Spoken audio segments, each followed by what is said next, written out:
do you make that transition, from mining in one place to the next? And it's really difficult, and it's a thing that a lot of miners get wrong. Something just happened on Gold Rush that no one saw coming. Parker Schnabel made a discovery so massive, so unexpected, it could ignite the biggest modern gold rush in over 100 years. We're talking about a strike potentially worth over $50 million in untapped gold. Hidden beneath a site everyone thought was dried up. According to early scans, Parker's crew may have hit a 300-foot stretch of ultra-rich pay dirt, the kind of ground that could produce 1,500 ounces of gold or more. That's over $3 million in gold from a single cut, and the equipment was barely warmed up. Experts on site were stunned. Miners nearby are already trying to stake claims. And the old maps? Turns out, they missed something big, something game-changing. This isn't just a lucky strike. It's the kind of find that rewrites history. Before we dig into the full story, smash that like button, hit subscribe. Trust me, you're going to want to see how deep this goes. This isn't just gold.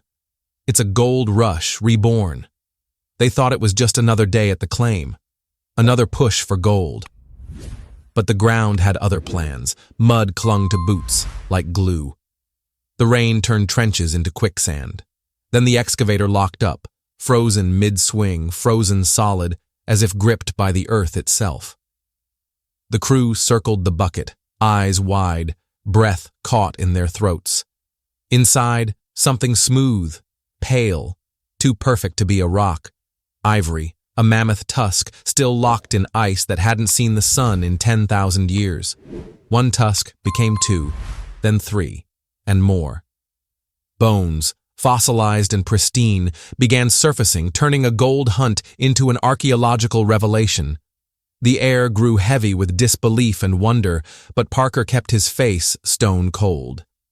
There was gold beneath this land, yes, but these ancient bones whispered a different story. A story of a frozen graveyard buried beneath the permafrost. Parker could have sold those tusks for millions, could have made a fortune overnight. But he didn't. He buried them again, hiding the truth beneath crates marked fuel storage. To the world, it was just another shipment. To Parker, it was a secret too dangerous to share. Word spread quietly. Tony Beats and others started pulling up strange relics nearby, jawbones the size of a man's chest, shards of bone and ivory unlike anything catalogued. The ground wasn't just gold-rich, it was history-rich, a prehistoric vault frozen in time. Then Parker left, Australia, not for rest, but for perspective. Standing beside the replica of the legendary Welcome Stranger nugget, the largest gold nugget ever found, he felt the weight of gold's true meaning. It wasn't about ounces or dollars. It was about chasing legends, about rewriting history, about finding the impossible. He returned with fire in his eyes, ready to dig deeper. But the land he'd left behind was restless. The Wolf Cut, a spot he'd targeted for millions, started to betray him. Walls collapsed without warning. Machines vanished beneath shifting earth. Then came the flood. A hidden tunnel cracked open, releasing 10 million gallons of icy water that swallowed pumps and stalled excavators. The earth itself seemed to fight back, swallowing their chances as fast as they clawed for them. And Parker wasn't there to see it. Chaos erupted in his absence. The fight was no longer just for gold, it was for survival. Every broken cable, every failing pump, every frozen engine was a countdown ticking toward the end of the season and the end of their shot at fortune. The gold lay 30 feet below a frozen, muddy nightmare. They cut through ice and water, racing against time and the coming winter that would freeze everything solid. But then, against every odd, they struck gold. Not specks, not flakes, but streaks. Rich pay dirt that poured out over 8,000 ounces, worth $14 million. Joy surged through the camp, but Parker's grin was tight. 15 million in debt still haunted every breath. Fuel, machinery, wages. Tyson, his right-hand man, hauled a 90,000-pound wash plant uphill overnight, each hour a gamble with no margin for error. Nature wasn't done with them yet. Pumps ran round the clock, mud boiled. The gold was real, but the price was brutal. They drained 10 million gallons only to watch it flood again. Then the wash plant began to sink, dragging their hopes with it. The crew threw logs, gravel, and every ounce of grit into the mud, buying time against total collapse. Weeks of chaos stretched into exhaustion. When the gold was finally weighed, 8,118 ounces lay in their hands, but the season was far from won. Parker faced the mountain not with triumph, but with the raw fatigue of a man who had stared death, disaster, and debt in the face, and lived to dig another day. But in mining, survival is never enough. You need a win so big it silences every ghost. That's when the whispers started, a place called Wolf Cut. The map said it was loaded. Millions in untouched pay dirt supposedly trapped beneath frozen layers of earth, ice, and time. Parker zeroed in on it like a predator, confident, aggressive, and 100% sure this was the jackpot that would erase their losses in one clean sweep. But the ground had other plans. It began with a rumble. Not the kind that makes you stop digging, just enough to make the crew look over their shoulders. Then the walls gave. One by one, they started collapsing inward, not with a crash, but a slow, creeping shift, like the ground was breathing in reverse. And then came the water. First a trickle, then a surge. It punched through from nowhere, a pressurized torrent rising from a tunnel no one even knew was there. An old collapsed shaft or natural cave, maybe. But it didn't matter. The dig site vanished in minutes. Machines got swallowed. Pumps choked. One excavator slipped into the abyss like it had never existed. The ground just opened. 10 million gallons of freezing groundwater surged in before anyone could react. It wasn't a flood, it was a siege. Pumps fought to keep up, but every gallon removed was replaced by another. The crew tried doubling the hoses, bringing in diesel units from miles away. Didn't matter. The hole refused to drain, like it had become something alive, something angry. And Parker? He wasn't even there. He was up north, chasing down parts for the new plant, leaving Tyson to manage the pit. And Tyson fought like hell. Sandbags, backup power, even bringing in a diver to inspect the submerged pump heads, but nothing could stop it. For hours, then days, the team ran on caffeine, adrenaline, and desperation. They watched their million-dollar shot dissolve into a watery grave. By the time Parker returned, the damage was done. The Wolf Cut site looked like a battlefield. Caved-in walls, abandoned gear, diesel fumes hanging heavy in the air, and in the middle of it, a crater filled with dark, ice-cold water, deeper now than before. But Parker didn't flinch. He stood over that sunken pit and made a choice most wouldn't. They'd dig anyway. Through the water, through the frozen mud, through hell if they had to. The gold layer, what they'd come for, sat 30 feet below the surface, not inches, not reachable with shovels or luck. 30 feet of frozen overburden, half of it now waterlogged, and every time they dug, the walls wept. Pumps failed. Buckets cracked. Excavators stalled. They were working against nature in her rawest form. And still, they pushed deeper. Crews cut trenches by headlamp, chainsaws buzzing through ice at midnight while winds howled off the Yukon hills. Fuel lines froze. Hydraulics locked up. At one point, a dozer sank nose first into slush and nearly took the operator with it. Every fix spawned 2 new failures. Every problem grew teeth. Tyson stayed in the cab so long, his boots froze to the floor. Mitch, the mechanic, slept next to the generator with a wrench under his pillow. They weren't just mining gold. They were fighting a war, and the ground was winning. And overhead, winter gathered like a storm cloud with no sky. The countdown had begun, temperatures dropping, daylight shrinking. Every hour they spent digging was another they couldn't spend hauling. And still, no gold. But then, quietly, almost mockingly, it started to appear. Not flakes, not dust, streaks. Streaks of pure, rich pay dirt, the kind miners dream about and rarely live to see. And just like that, the fight changed. Now it wasn't just about survival, it was about extraction. They were in the zone, and if they could move fast enough, deep enough, wide enough, they could win. Over 8,000 ounces came out in the next run, $14 million worth of Yukon gold, hauled out under the shadow of snow clouds and the echo of collapsing ice. But celebration? There wasn't time for that. Because Parker, the kid who'd once begged fuel on credit, now stared down a debt bigger than any win could cover.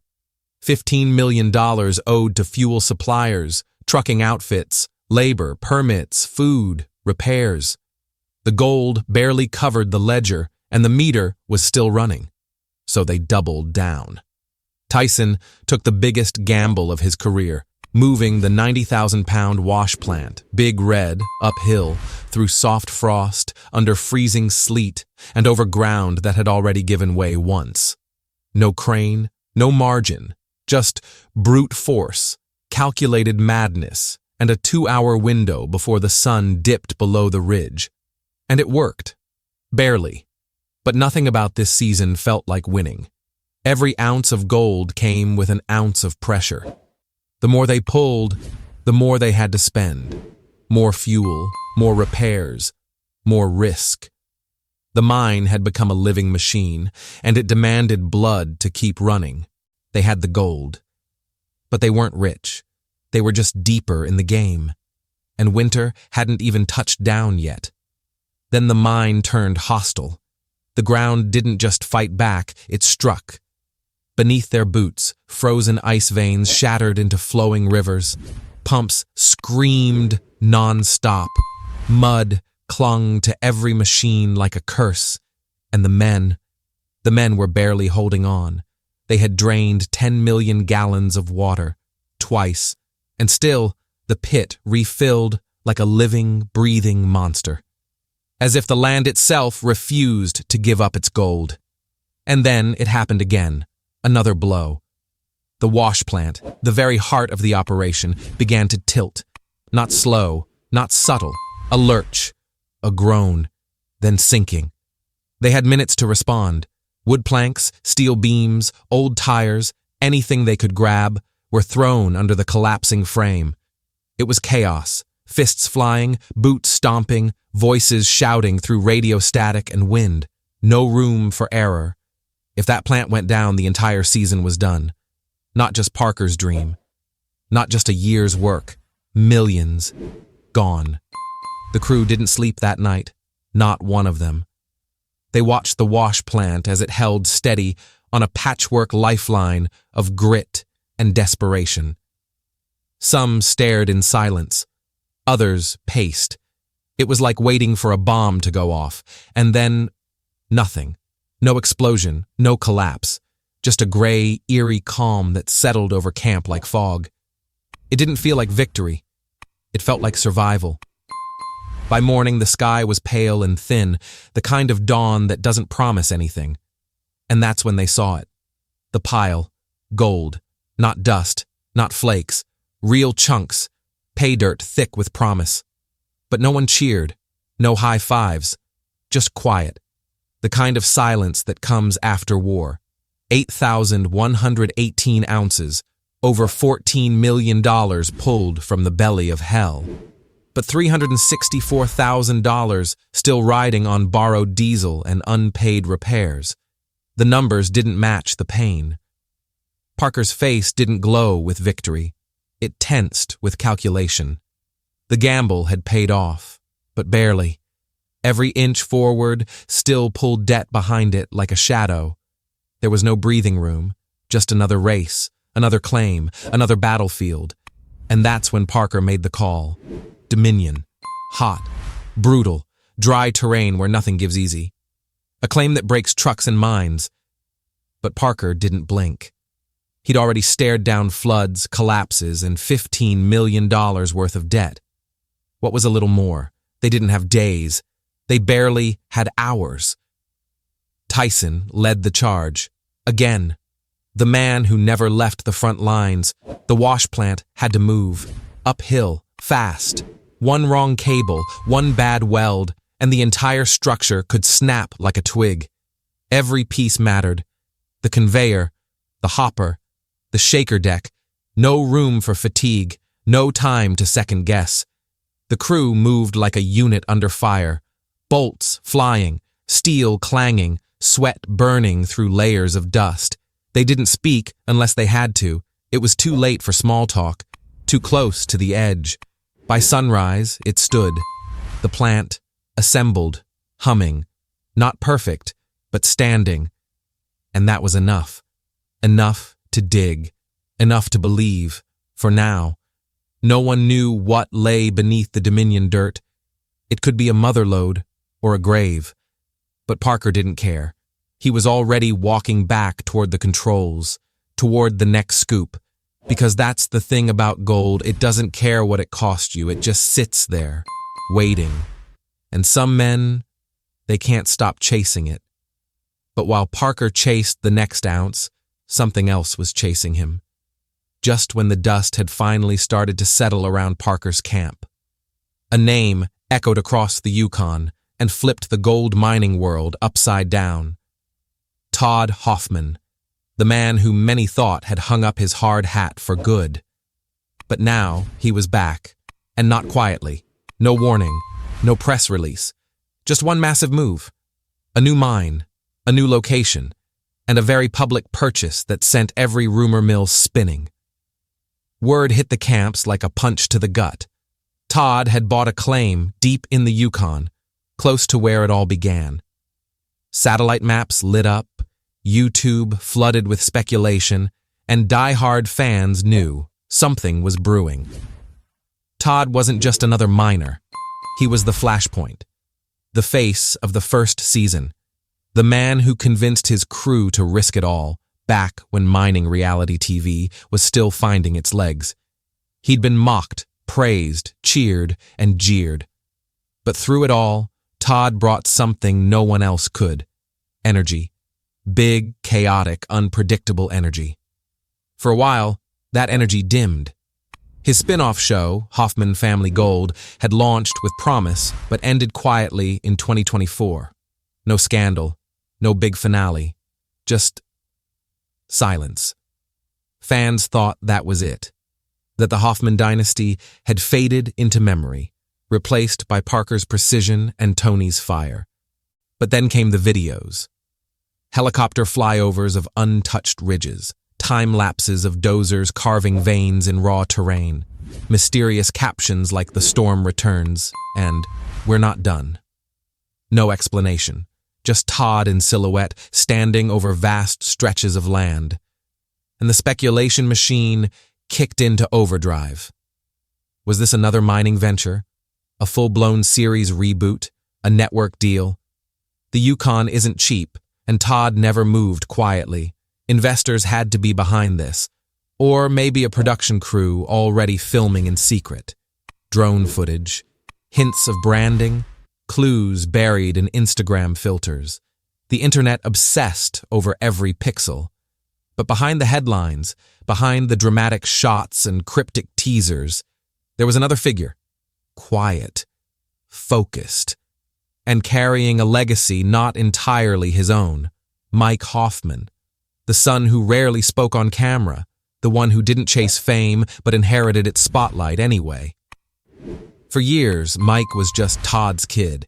He drove the loader, fixed the wash plant, stayed out of drama, but now, with his father's shadow stretching across the Yukon again, Mike's role was changing. Fast. Mike had grown up on camera. He'd seen how quickly fortunes could rise, how fast crews could fall apart, and he knew better than anyone what came with a last name like Hoffman. The pressure wasn't loud. It didn't scream. It whispered. Constantly. In the tone of his father's voice, in the way producers looked at him, in the expectations of fans who saw him as the next in line. Not just to mine, but to entertain. And then, the accident. A wash plant, old and temperamental, gave way under stress. Metal twisted, a belt snapped, and a piece of machinery slammed into Mike's side. Nothing fatal, nothing that made headlines, but enough to shake things, enough to turn the camp cold. Todd wanted answers. Mike wanted space. Cameras were rolling.